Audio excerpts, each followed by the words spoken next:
guys, today I'm going to show you how to make a cookies.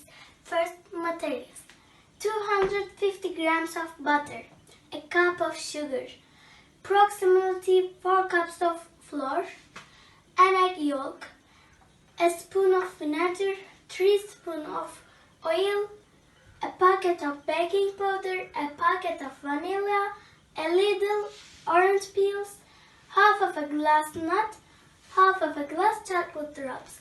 Let's start.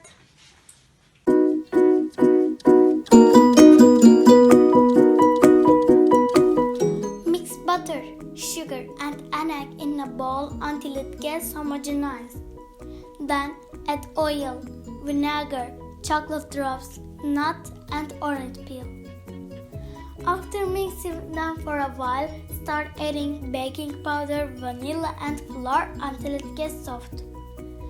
When the dough gets ready, replace it to tray as small parts.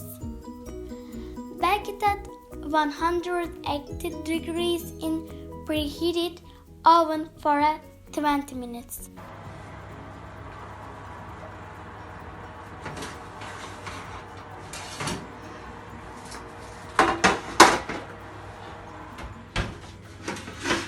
My cookies are ready.